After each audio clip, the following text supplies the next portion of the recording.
Kio Cyr, that is the haircut that I'm doing today. I hope I pronounced that right. And the one thing about this particular haircut that I like, the fact that it's not a dead animal on his head, is he actually has a nice kind of center parted style.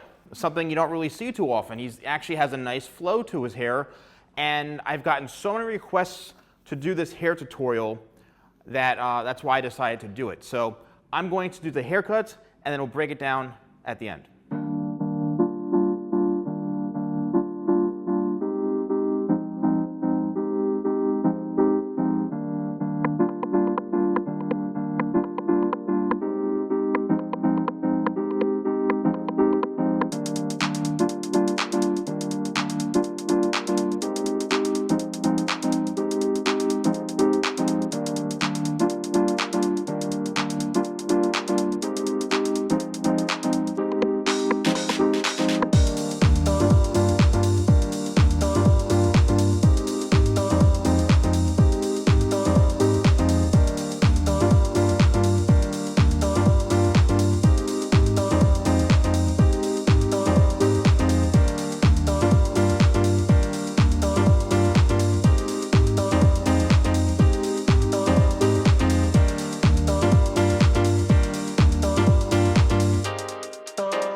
All right, everyone, I'm going to break down the haircut for you. So what I did is I started in the back and created my base length in through here, which is right in the neck area. And then I worked it from going shorter in through the back, gradually getting a bit longer right in through here where the roundness of the head shape is.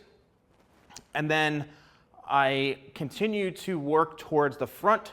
The length is probably just above the middle of the ear on the sides, and then the very, very front comes down probably to about the tip of the nose here, if that, maybe not as long, or around the bridge of the nose.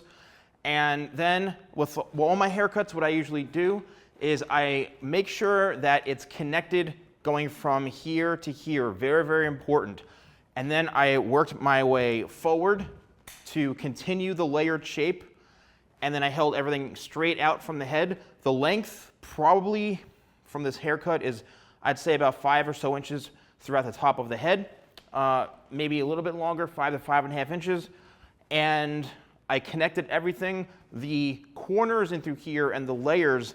I did a bit more of a square shape compared to what I usually round it out. So I wanted to have a little more weight in through here, and that's what a square kind of layer does, is it leaves the corners, so this lays a bit flatter in through here. And then I blow dried it, used my hands, and really, you don't really need product, to be honest with you. If I was gonna use a product, I would use my shadow right into here because it goes through the hair very, very easily and it gives it, you know, just enough hold and very, very manageable. But, you know, a lot of this is the haircut. The key, all right, and this is what you tell your barber or your stylist. You know, I always tell people, just show a picture of what you want. Because for you to try to sit there and explain a haircut to a professional can be somewhat frustrating to, a professional. Because, whoa, that's a little off there, okay. Because it's not your job as a client to tell someone exact measurements. They should be able to look at a photograph and try to duplicate as best they can based off of the photographs that you can save to your phone. Take screenshots, whatever you gotta do, whether it's 20 or 30 pictures, that's much easier than trying to show someone a video, and it's really up to them. And if they can't cut your hair right or they butcher it, say bye-bye and learn from your mistake and find someone better. Maybe pay a little bit more money for a haircut, you know? What's really important though is the fact that this is layered, but it's not heavily layered. If this was heavily layered, there would be pieces, you know, way up here, but the layers, as you can see, and that's where the square shape comes in, is pretty long through here, but it still has a flow. And that's what's really, really important, is the fact that this haircut has a nice flow to it. And that's why I was actually kind of excited to do this haircut, because it's not, like I said before, the typical dead animal on his head haircut, right? Anyway, let me know if you guys enjoyed this. I got so many comments for this haircut. It's a great haircut. Stay safe and healthy. Thank you guys so much for watching. Don't forget to like, comment, and subscribe. And I'll see you next time for more videos with a Salon Guy.